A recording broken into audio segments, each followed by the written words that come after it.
इतनी जोर से नारा लगाइए कि यहां से गूंजता हुआ प्रधानमंत्री निवास तक जाए, वोट चोर, वोट चोर, वोट चोर।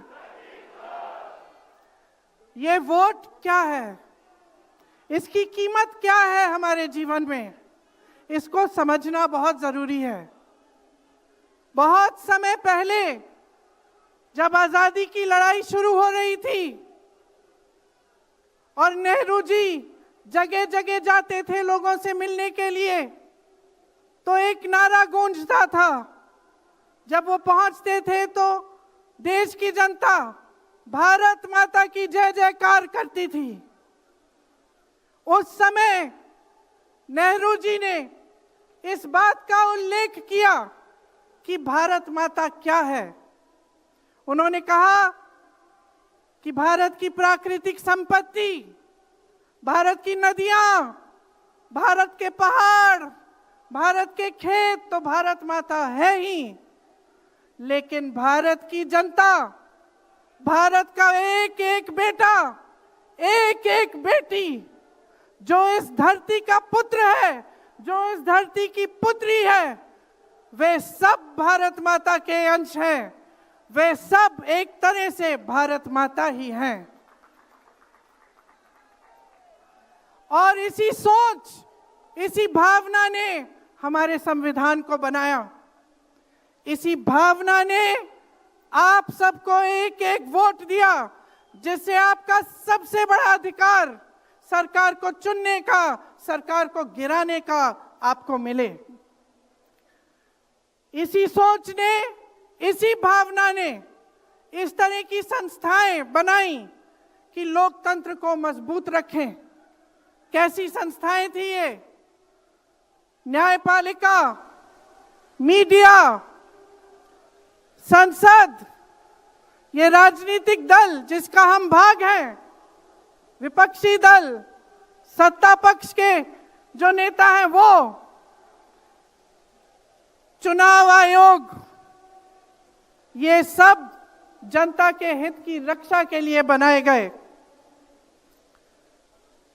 इसीलिए जब आज हम देखते हैं कि इन सब संस्थाओं को कुचला जा रहा है, तो एक एक भारतवासी को उठना चाहिए, जागना चाहिए और ये समझना चाहिए कि जो वार हो रहा है वो सिर्फ इन संस्थाओं पर नहीं, लेकिन हम सब पर, आप सब पर, एक एक देश के पुत्र पर, एक एक देश की पुत्री पर वार हो रहा है। और इसे समझना बहुत ज्यादा जरूरी है। आज न्यायपालिका दबाव में है। सारी मीडिया, मेरे भाई बहन मीडिया के जो यहां खड़े हैं, बेचारे मजबूर हैं। सारी मीडिया या अडानी जी की है या अंबानी जी की है। आज परिस्थितियां ये है कि पिछले आम चुनाव में मुख्यमंत्रियों को जेल में डाला गया, कांग्रेस पार्टी का बैंक अकाउंट बंद कर दिया गया, भ्रष्टाचार के नाम पे तरह तरह के इल्जाम लगाए गए जिसका कोई प्रमाण नहीं है। ईडी भेजी, इनकम टैक्स भेजा, सीबीआई भेजी, और जैसे जैसे जिनका दिल कमजोर था, जो सह नहीं पाए, वो इसकी उनकी पार्टी में शामिल हो गए, वैसे वैसे इनकी वॉशिंग मशीन उनको धोकर उनको पाक बनाती रही। आज संसद को देखिए, संसद को देखिए, मुश्किल से एक सत्र में एक दो बहस होती है। और जब हमने कहा, राहुल जी ने मुद्दा उठाया, खड़गे जी ने मुद्दा उठाया कि हमें बहस करनी है चुनाव पे, एसआईआर पे, जिस तरह से वोट चोरी हो रही है उस पे, तो घबरा गए, मानी नहीं बात। अंत में जाकर कैसे माने कि हम वंदे मातरम पर भी चर्चा करेंगे। तो हम संसद में ये बहस करते रहे कि राष्ट्रगीत किसका है, राष्ट्रगीत कैसे बना, राष्ट्रगीत क्यों बना, और जो बड़ी बड़ी समस्याएं हैं जिससे आप जूझ रहे हो, बेरोजगारी, महंगाई, पेपर लीक, उसके बारे में चर्चा करने की हिम्मत नहीं है। हिम्मत क्यों नहीं है? क्योंकि अगर इनको एक असली चुनाव लड़ना पड़े, मैं चुनौती देती हूं, एक सही चुनाव लड़ लें, बैलेट पे लड़ लें, तो ये खुद जानते हैं कि कभी नहीं जीत पाएंगे। आज आपको मायूस होने की जरूरत नहीं है कि बिहार का चुनाव हार गए, क्योंकि पूरा देश देख रहा है कि ये चोरी से जीतते हैं।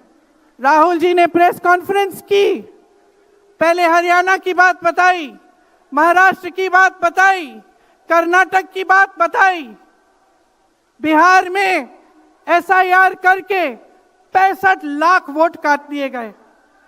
और अगर ये सारे प्रमाण आप अलग कर दें तो एक साफ और साधारण बात सामने आती है। आचार संहिता के समय 10-10 हजार रुपए आप पहुंचा रहे हो, कोई आपको रोक नहीं रहा है। चुनाव आयोग आंख बंद कर रहा है, आंख मूंद रहा है। तो अगर ये चुनाव चोरी नहीं है तो क्या है? इनके पास जवाब ही नहीं है। ये जानते हैं कि आज के दिन जनता इनसे नाराज है। देखिए, हिले हुए लगते हैं। संसद में मैं देखती हूं, आत्मविश्वास घट गया है। आंखों में आंख मिलाकर नहीं देख पाते, सामने से गुजरते हैं तो यूं आंख झुका देते हैं। आत्मविश्वास कम हो गया है, घट गया है। अपने आप में विश्वास घट गया है, क्योंकि जनता का विश्वास भाजपा से, इनकी सरकार से, प्रधानमंत्री मोदी जी से, अमित शाह जी से सबसे हट चुका है।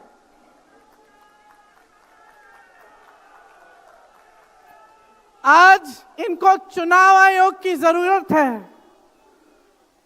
चुनाव आयोग के बिना ये चुनाव नहीं जीत सकते।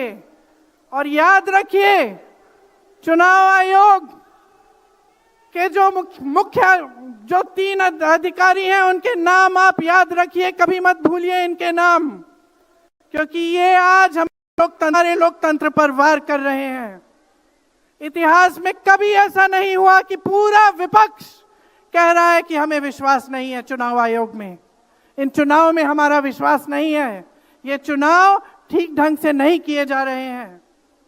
चुनाव की घोषणा से लेकर वोटर लिस्ट, आचार संहिता, प्रचार, मतदान, मतगणना, ईवीएम और नतीजे से तक हर कदम को, हर चीज को संदिग्ध बना दिया है इन्होंने। इनके साथ साथ सारी संस्थाएं इनके सामने झुक गई हैं, सरकार के सामने झुक गई हैं, इनको झुकाया गया है। राहुल गांधी जी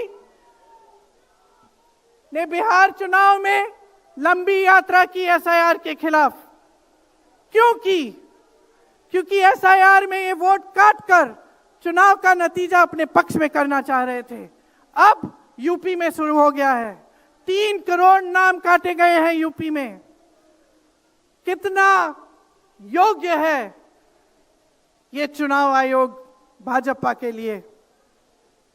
ज्ञानेश कुमार, सुखबीर सिंह सांधू और विवेक जोशी, मेरे साथ बोलिए, ज्ञानेश कुमार, सुखबीर सिंह सांधू, विवेक जोशी।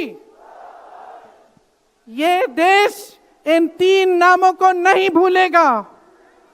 ये चाहे कितने भी बड़े बड़े, ये कितने भी इंतजाम कर लें इन लोगों को बचाने के लिए, एक दिन इन्हें इस देश को जवाब देना पड़ेगा कि किस तरह से इन्होंने हमारे वोटों का अधिकार हमसे छीनने की कोशिश की, किस तरह से इन्होंने साजिश रची। हर मोर्चे पर यह सरकार विफल है, हर मोर्चे पर। आज डॉलर 90 रुपए का हो गया है। जब 60 रुपए का हुआ था तो कौन रो रहा था सड़कों पे? कौन रो रहा था सड़कों पे? नरेंद्र मोदी जी बार बार कहे जा रहे थे। आज क्यों नहीं बोल रहे हैं डॉलर पे? निर्यात लगातार घट रहा है, आयात महंगा हो रहा है, विदेश नीति फेल हो गई है इनकी। हाथ पकड़ के चलते हैं ट्रंप जी के साथ, बड़े बड़े राष्ट्रपतियों के साथ, लेकिन जब समय आता है तो देश के साथ कोई खड़ा नहीं होता। यह है इनकी विदेश नीति। और इनकी नीति कि देश की सारी संपत्ति अपने दो चेलों को, अडानी जी और अंबानी जी को पकड़ा देते हैं। यहां देश का नौजवान महंगाई से जूझ रहा है, बेरोजगारी से जूझ रहा है, पेपर देता है, लीक हो जाता है, कोई उसकी सहायता नहीं है, नशे की तरफ जा रहा है, बैटिंग ऐप में पूरे दिन बिताता है। और बैटिंग ऐप चलाया कहां से जा रहा है? कहां से चलाया जा रहा है? सूत्रों के मुताबिक प्रधानमंत्री के ऑफिस में ही एक शख्स ने बैटिंग ऐप के साथ में घोटाले किए हैं। इसकी चर्चा होती है क्या सदन में? क्यों नहीं होती? आपकी बेरोजगारी की चर्चा होती है, महंगाई की चर्चा होती है, मेरी बहनें यहां खड़ी हैं, आपकी सुरक्षा की चर्चा होती है? ना सदन में होगी, ना बड़ी बड़ी रैलियों में करेंगे ये लोग, ना आपके पास आकर आपसे बात करेंगे, आपके हालचाल पूछेंगे, आपसे पूछेंगे कि किस संघर्ष से आप गुजर रहे हो, कैसे जी रहे हो। क्योंकि हिम्मत नहीं रही, इनकी हिम्मत नहीं रही। जो था, जो बना था, जो 75 सालों से सबने संघर्ष करके बनाया था, वो सब तमाम बिगाड़ रखा है। तो मैं यहां लंबी बात नहीं करना चाहती, आपसे सिर्फ ये कहना चाहती हूं कि आपका ध्यान भटकाने के लिए रोज रोज ये कोई नया मुद्दा निकालते हैं।